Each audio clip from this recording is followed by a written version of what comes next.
In the name of the greatest people that have ever trod this earth, I draw the line in the dust and toss the gauntlet before the feet of tyranny, and I say segregation now, segregation tomorrow, and segregation forever. In every fifth grade history classroom, American history textbooks are filled with the vaguest accounts of the Jim Crow era. Without the lynchings and the violence, it is simply segregation and Rosa Parks. When I was in the fifth grade, my teacher stated, "Separate is never equal." There was only one African American in my grade. One of the problems you have here at Drake High when you have small minority populations is it's easy to feel like you're the out group.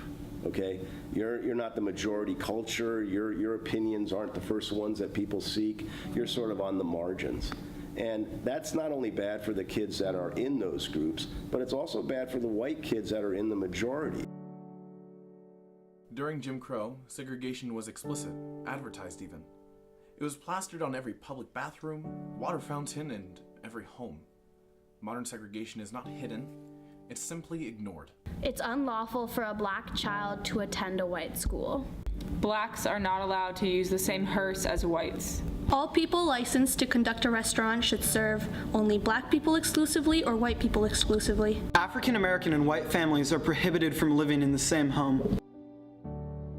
Without legal segregation, it's harder to distinguish the problem, but past legalization created the problem. In 1934, the federal government created the Federal Housing Administration, or FHA. The administration was put in place after the Great Depression in order to build low-income housing in the higher-income suburbs to help get poor white families back on their feet. Written in every deed for every house funded by the FHA, there was a clause that prohibited sale to any minority. These were known as restrictive covenants. As the economy recovered, the low-income houses increased in value and gained equity. These neighborhoods evolved into high-income suburbs. By the time the Supreme Court decided that restrictive covenants were unconstitutional, a considerable wealth gap had originated. Minority families who would have been able to afford the homes at first were now not able to. Generations have passed and the racial divide is still apparent.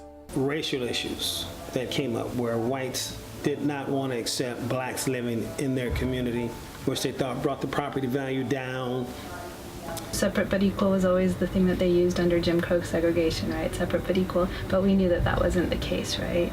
The schools weren't equal, the systems weren't equal, the access to things were not equal. So separate but equal is absolutely nonsense. When you inhibit opportunities or you inhibit groups from understanding other groups, then you're going to run into difficulties. And the way our society frequently works because of the sort of inherent racism of the American experience, segregation can cause us to have missed opportunities. Racism has been a struggle in this country since its conception. Segregation is simply thinly veiled racism. Segregation comes in two forms: de jure segregation, which is lawful, and de facto segregation, which is when segregation occurs because of a widespread preference or personal opinion. De facto, simply by definition, means by fact. Segregation has gone to the point that even though it's no longer legal, it's still fact. To fully understand the foundations of modern segregation, it is important to review the transition between de jure and de facto. In the 1950s, legally enforceable segregation was an accepted truth. The theory that separation benefited both races was dominant.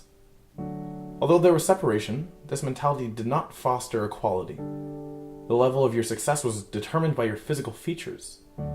From schools to graveyards, your path was clear. Breaking apart from your predetermined success meant dangerous consequences. In the year 1940, a court case was brought to the Supreme Court regarding segregation laws. Carl Augustus Hansberry was a rich black lawyer. He and his family were looking to relocate.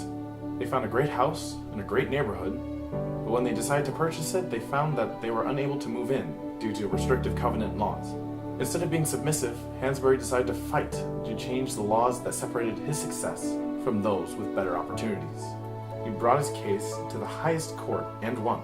The Supreme Court decided that the restrictive covenants were unconstitutional.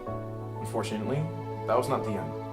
In our modern times, we live in the shadow of our past legislation. It probably affects where you live today. Race prejudice has absolutely nothing to do with this. It's just that the folks in Clybourne Park feel that for the happiness of all concerned, our Negro families are better off, they're happier, living in their own communities. Obviously, progress has been made, but not as much as we are led to believe. It's easy to surround yourself with similar-minded people who grew up like you, but this is segregation. To fix this problem will take generations of affording opportunities. Building low-income housing in higher-income neighborhoods is an important place to start. Every county is required to build a certain number of low-income housing units, but the not-in-my-backyard mindset makes it so these units are built in urban areas, not fully integrated.